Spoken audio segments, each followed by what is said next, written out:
El otro método, o The Truth, escrito por Neil Strauss en el 2015, vendría a ser la segunda parte de El método unos años después. Personalmente me gustó mucho y creo que tiene muchas conclusiones positivas de las que se pueden hablar. Sinapsis sin spoilers. El libro comienza contando la historia de cuando Neil era un adolescente mayor virgen. Al salir sus padres de casa, él corre disparado al armario de ellos para buscar la pornografía de su padre.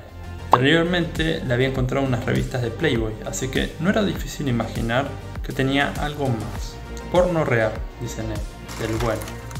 Al encontrar unos cassettes escondidos, toma 3 de los cuales no estaban etiquetados. Rápidamente los puso en la casetera, no eran más que videos randoms. De todas formas, los miró hasta el final para asegurarse de que no era una manera de camuflarlos. Al llegar al tercero fue cuando encontró lo que pensó que buscaba. Sin embargo, vio cosas que jamás creería y la imagen que tenía de su padre, un hombre de negocio, pasivo y sumiso, cambió para siempre. Vio imágenes de cosas que no sabía que existían. Fue ahí que se dio cuenta que su familia era tan solo una fachada.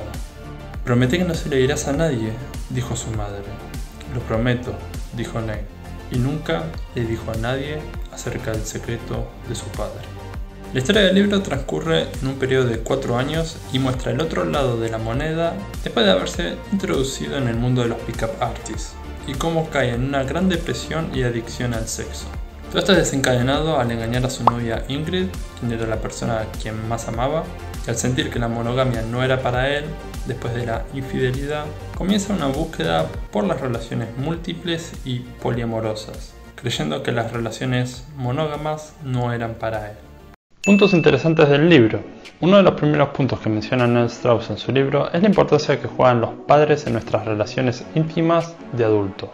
Cuando nacemos, son nuestros padres las figuras de referencia que tenemos, los observamos y aprendemos de ellos, y son los que básicamente conforman el modelo de relación ideal para nosotros, porque sea como sea su relación, la normalizamos, y esto lo hacemos de manera inconsciente. Si vemos que nuestros padres se pelean mucho y discuten constantemente, lo aceptamos como una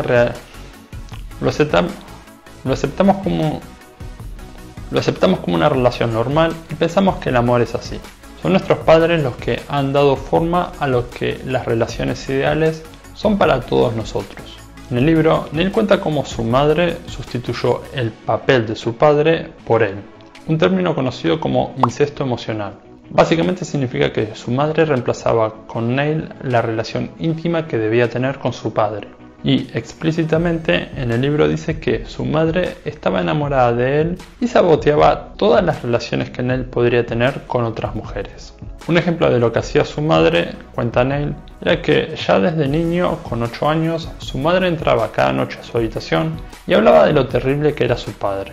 Incluso le hizo hacer la promesa de que nunca iba a hacer a nadie tan miserable como su padre la hizo a ella. Tampoco le da permiso para tener las llaves de la casa, cosa que a su hermano sí, por lo que Neil no podía escapar de ahí. Si llegaba a tener una cita, no podía salir. Este tipo de comportamiento marcó para siempre a Neil con problemas de compromiso e intimidad en sus relaciones por la forma en que su madre lo trataba. Cuando crecemos, si algunas de nuestras necesidades elementales o básicas no se ven satisfechas, pueden dejarnos una herida abierta. A esto se lo llama un trauma infantil. Sin importar si ese trauma es grande o pequeño, puede producirnos un problema específico emocional y afectar a nuestras relaciones íntimas. Y si no tratamos estos traumas, es muy probable pasárselos a las generaciones que siguen. Estos traumas pueden ocurrir incluso con padres amorosos que, bien intencionados, pueden pasarse de los límites emocionales, ser sobreprotectores o estar ausentes.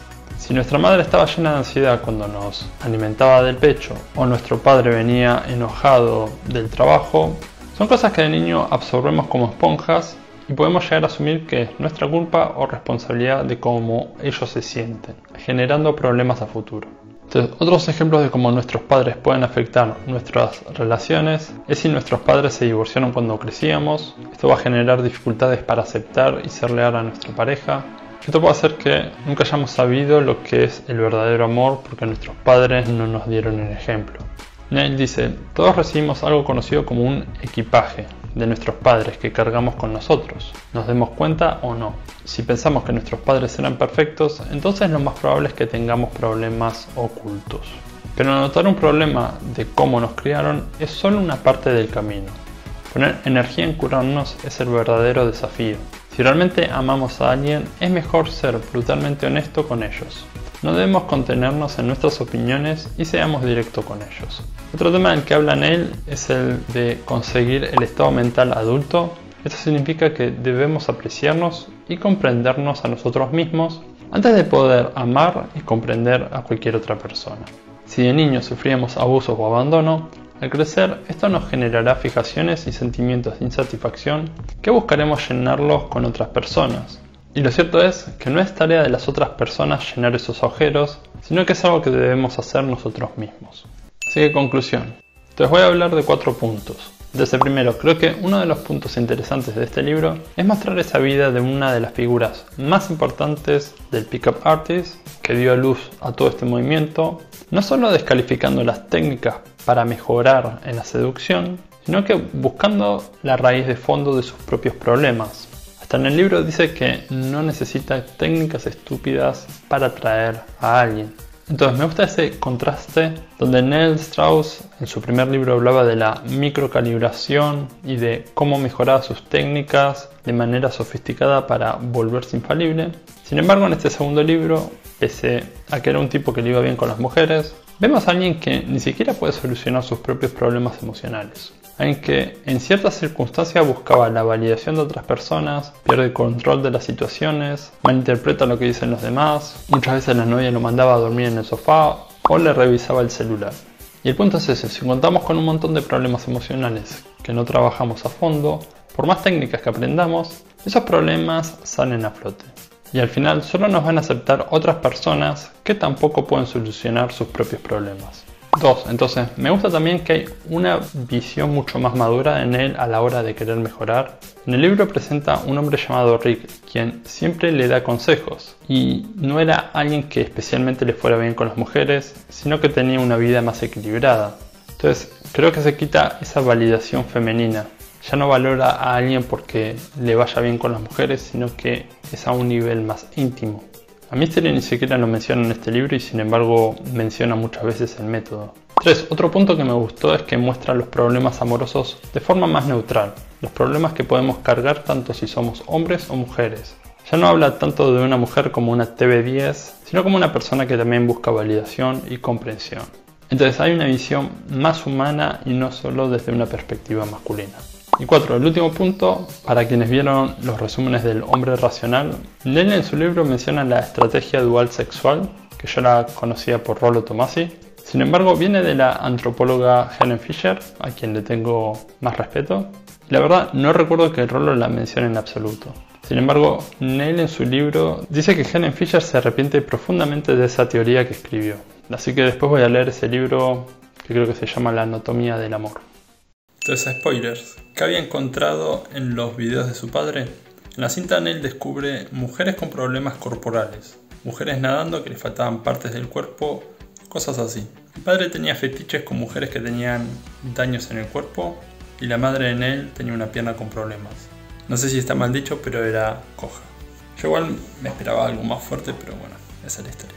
Y finalmente, en el libro termina casándose con Ingrid y llega a la conclusión de que todo lo que se necesita en una relación es la verdad, sin mentiras y sin miedos. Sin embargo, fue en el año 2018 cuando se separa de ella, que fueron 3 años después de publicar su libro, lo cual lo hace un poco irónico. De todas formas, es un libro que recomiendo mucho y me gustó. Así que gracias por quedarse hasta el final y nos vemos en el próximo resumen.